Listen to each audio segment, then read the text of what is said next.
Welcome Grom fans. This is TST Industries. I have a new episode of TST Garage coming at you. Behind me is a 3rd gen Grom, and today we will be installing the Decha Tube in the airbox. Now the Decha Tube is often coupled with our Grom airbox cover. This provides more air rushing into the intake, but there is still a bottleneck in the OEM intake tube. This tube connects your throttle body to the actual airbox. It is rather restricted in here, so the good folks at DHM provided us with this technology. This is a DHM product. We just sell it, but we do offer it in conjunction with our airbox cover, and so does David at DHM, because each of us independently found that the combination of these components really increases the performance of this little vehicle, and they are very inexpensive and easy to fit on. So in this video, I will just be showing you how to install this part. This part already got its own dedicated installation video, so you can find that on our YouTube channel or through our website, tstindustries.com. Now, I know many people are worried about modifying an airbox. We're gonna make it very, very simple. The airbox is very inexpensive. If you ever need to go back to stock, you can buy that from Honda for a couple bucks. Actually, all the parts for this bike are very inexpensive, as I've found after crashing it several times. So anyway, that's pretty much it on that. We did come up with a nice little template for you guys to use in the modification of the airbox. This template is included in every Decha tube that we sell through tstindustries.com. So if you do shop with us, you will get this template that will enable you to make the modification and installation as in this video. This template will enable you to use either one of these nice hole saws, a Dremel tool with an air file on it, or the simplest of all tools that everybody should have in their toolbox, just a box cutter. I will explain how all these different cutting methods work, but really I'm going to focus on just showing the simplest one, because I have a feeling most of you guys will just be using a box cutter. I'll show you how to get to a full install with just the simplest of tools. All right, let's get going. We're going to start by removing these 3 locations. On this particular bike, we have the TST Industries garnish washers. So we are going to use a 3mm Allen. If you're working with the OEM ones, the OEM hardware takes a 5mm Allen.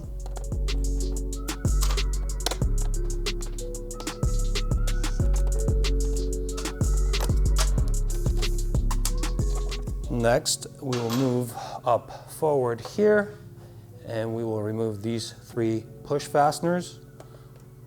Press in the center to unlock it, and then you just pry it out with your nail, and then immediately after, I like to reset them to center popping out. Now they're ready for reinsertion.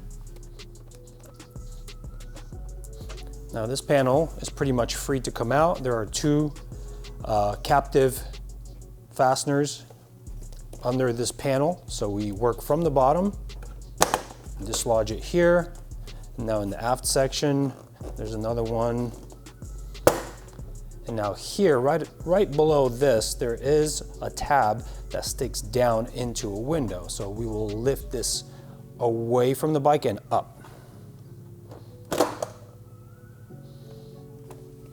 So here are the 2 captive fasteners that fit into these windows here and here. And this is our tab that locates right here and needs to be lifted up. In the next step, we're going to grab a Phillips head screwdriver, and we are going to undo the 3 fasteners here inside this well and back here. Once these are undone, the big plastic component here will be free from the airbox. We'll be able to deflect it and access one more screw that is holding the airbox onto the frame, and that will be a 10mm socket. All right, now this panel's free. Can't go very far with it. Here we have this harness that is hung on this tab here. You can undo it. For the meantime, And that will give you better access to this bolt here. That guy is a 10 millimeter, and undo this screw. And if you were paying close attention, you would notice that the airbox drooped now. Now on this side, the airbox is fully disconnected from the frame. We still have to do this on the other side of the bike. But before we do that, I'm gonna hop over this way and disconnect a couple more things. All right, now we will need to remove the connector from this temperature sensor. That's done by pressing the tab in towards the middle plane of the bike and pulling back on it. Next, this gray hose will need to be slipped off. It does have a clamp on it, but I usually just brute force them off. A little bit of help from a screwdriver. And now we swing down to the bottom here, and we have the actual tube that the Decha tube will be replacing. There is a screw here on the clamp. This looks like this in there. There's a screw here that we need to undo. So let's do that. I don't remove this screw. I just loosen it to the point where the clamp is able to disengage enough that later on we'll be able to slip this whole tube off. When you mush it around, it starts moving. That should be enough. All right, that's pretty much it for us on this side. We're gonna swing the bike around and start working on the other side. We will be removing the right side panel following the same sequence and procedure as the other side of the bike.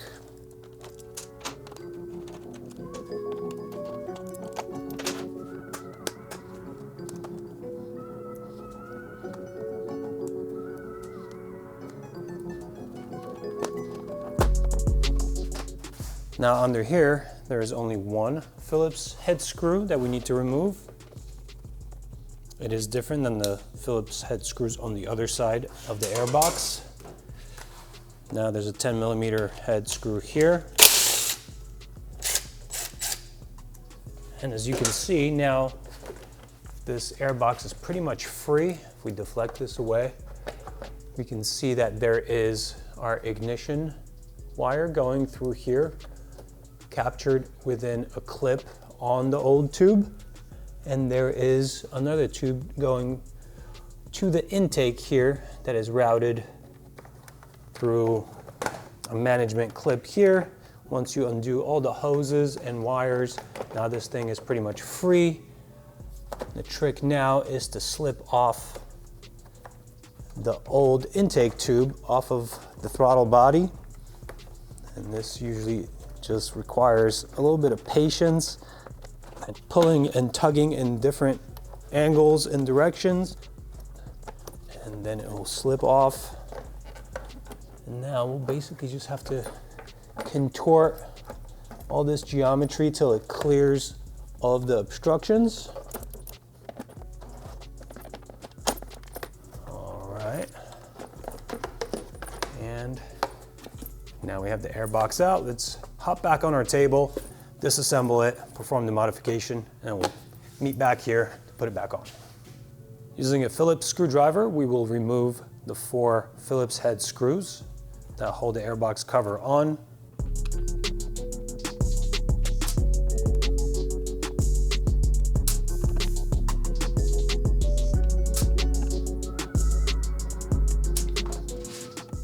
Cover comes off, filter comes off. Put these guys to the side for now. Now, this tube here, it does have a little bit of adhesive at the junction between the rubber and the plastic airbox. We'll just grasp it, turn and pull, and that should just come away. I've actually taken this apart before, so mine's already broken. It's just hanging out there. For you guys, it might be a little bit tougher to pull out. Just keep on working it around and it'll pop out. Now the end of the tube is sort of mushroom geometry, so probably need to collapse it from the inside for it to come out.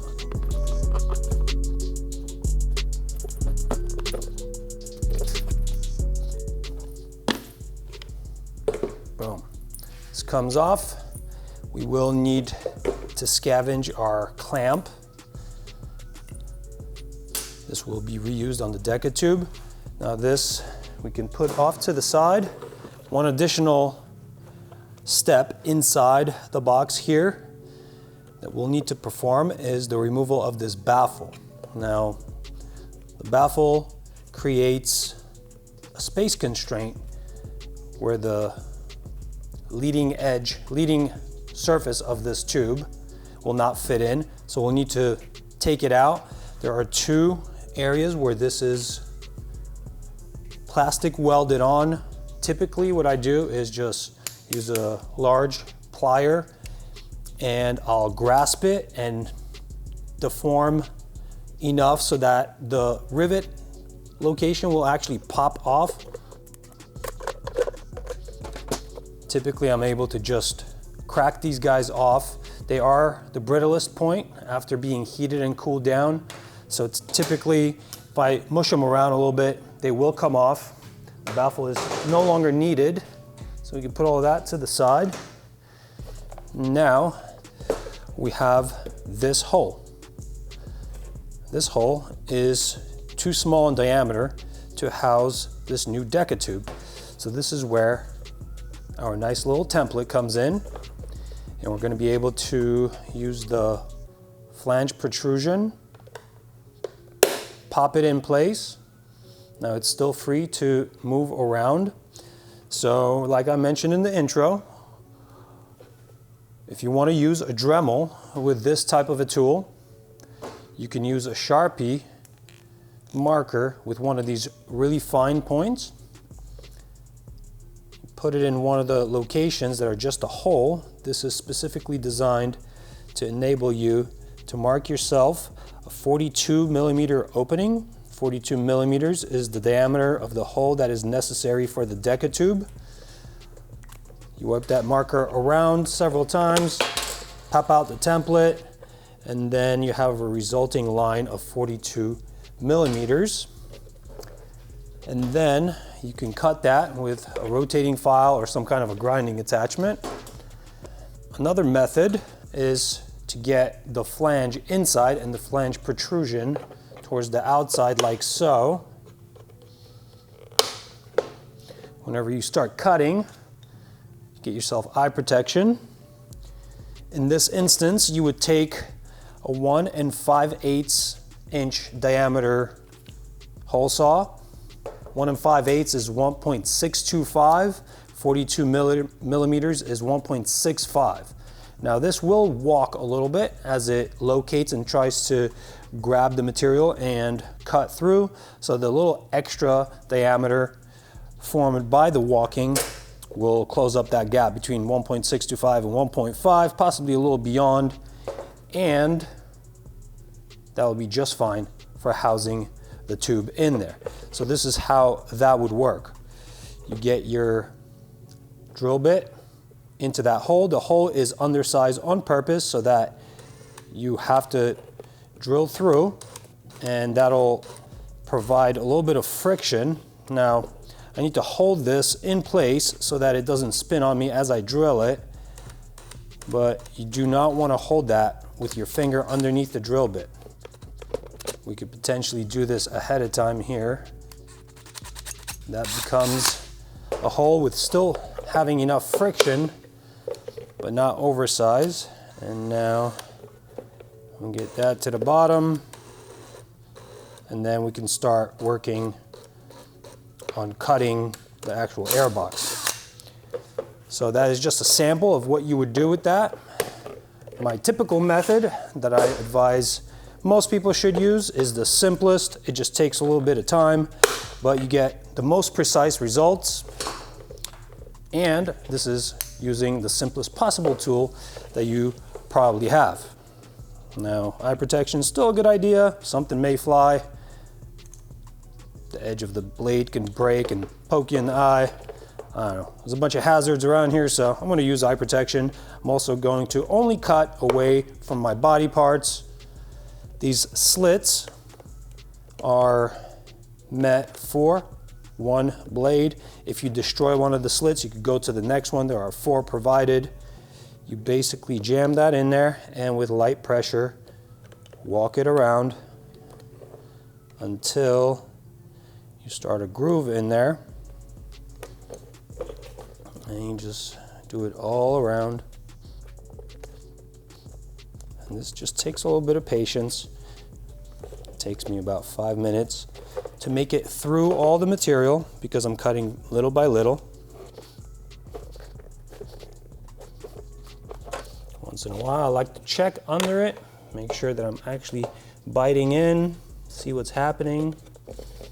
Okay, everything's looking good. I'm going to continue.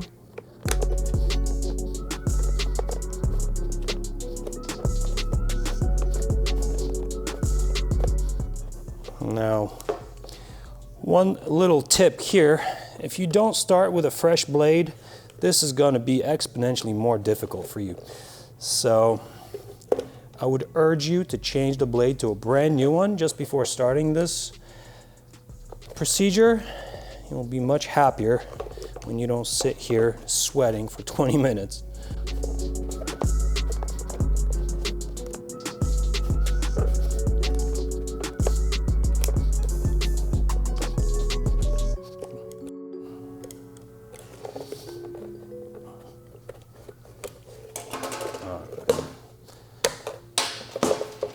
Now that I have a score through most of this,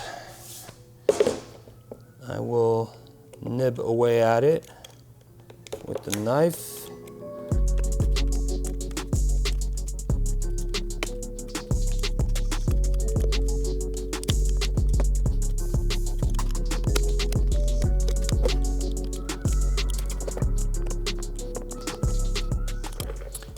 All right, that's looking pretty good here. I did cause a little bit of a jagged edge. So what I'm gonna do is grab a half round file like this, and then I'm gonna get this filed up so that it's nice and smooth.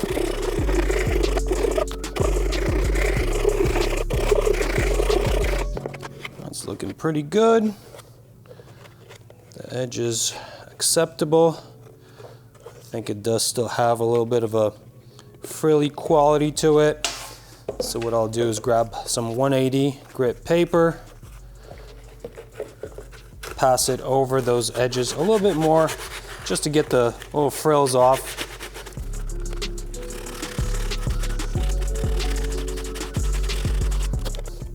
All right, all those frills are off now, but we have filled our airbox with a bunch of little shavings. So I'll blow them out.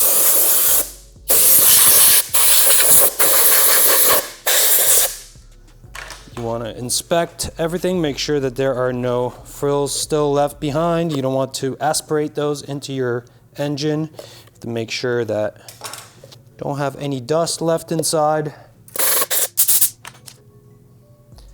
If you wish to make your intake tube hole just a tad more smooth, this is polypropylene material. If you pass a hot flame over it, it'll smooth out any little frilly that's still hanging off of it. Will just cinch itself up, become brittle and fall off.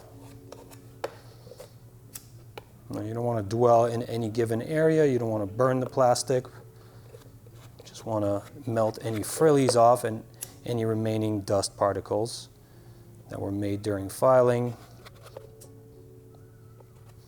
Okay, I think this guy is ready for post-assembly. So now we need to grab the Decha tube and get it in there. This tube is way large here. It will have to be collapsed in on itself and then poked through and then uncollapsed. We also need to make sure that we get the appropriate slot. I have this slot here, and this slot here. For the Grom, we are going towards the outermost slot. This is where the airbox will have to sit. So now we will need to collapse this tube. I like to use a zip tie to keep it collapsed because this is thick rubber. By the time you collapse it and hold it like this, It's a pain in the butt to hold it and move it around. So I'm gonna do it in the easier way by giving myself a holding method. All right, now that will fit in there nice and easy, just like that. Get rid of the zip tie, making sure that we don't cut the tube. And now we can work the tube into the appropriate slot. Just rotate it as you set the appropriate slot on top of the airbox. Now, our OEM tube is clocked, which means it does register itself in the appropriate place. It does have registration marks. This tab here sits between these two guys. So what we'll need to do is get it close to that configuration, which I kind of have done here. This will make it easy for final installation. Yep, that's pretty dead on. We will likely have to rotate it a little bit when we're back on the bike, but this gets us very, very close. Now, the clamp. I like to get the clamp in the same configuration because if you flip it back around, now you have to reach it from the other side of the bike, and we have convoluted space there. Again, this new tube is not clocked, so what I'm going to do is mimic where the clocking feature is. On the original tube, clocking feature is here. The hole in the clamp receives that. So just want to make sure that by the time this is on the bike and this is pointing forward, the screw head is on the side that we're working from. It does seem a little bit tighter here. And if it's tight now, it's going to be very tight going onto the throttle body. So I'm going to loosen it a little bit more so that we don't have an issue stretching this over the throttle body. All right, now that's looking good.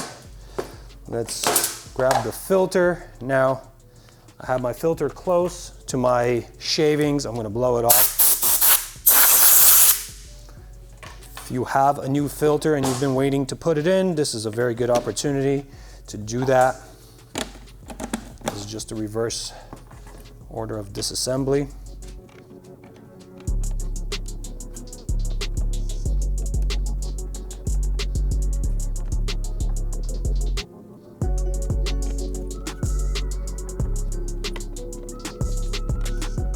All right, now this is ready to go back on the bike. Let's hop back on there and get it installed. Back on the bike now. Let's find the right orientation here. Airbox cover goes to the left side of the bike. Tube flows around this way and onto the throttle body. We just need to contort all this equipment to find the appropriate place for it. If you remember, this ignition wire went on the outside of the tube, so the tube will now have to go behind it. And also this gray hose that goes to the intake manifold also has to go on the outside of this Decha tube.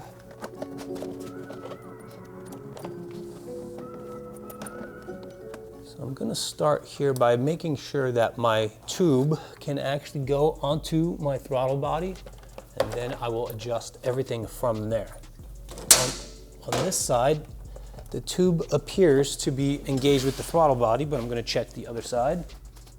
And I do not have it engaged here yet, so I'm going to do that now.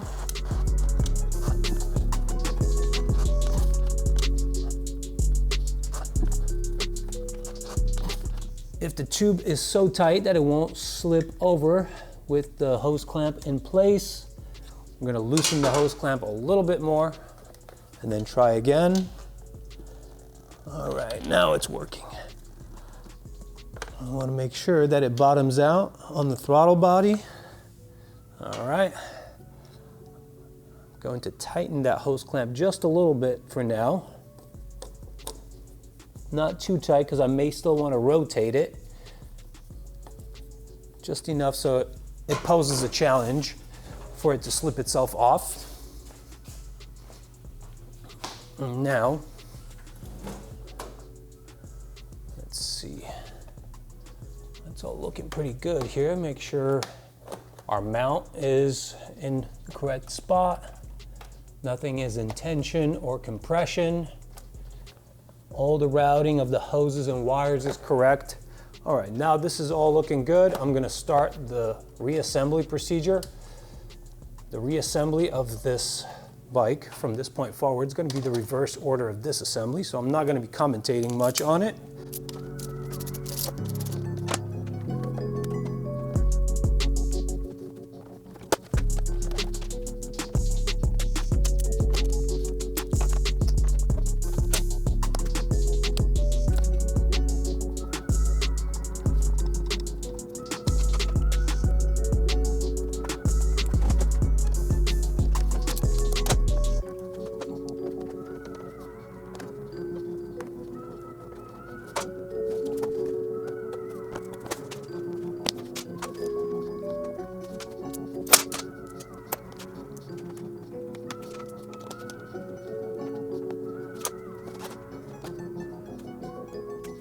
All right guys, this installation is complete and the bike is ready to go. Thanks for watching. Check out tstindustries.com for these parts and also other parts for bikes that you may have in your stable.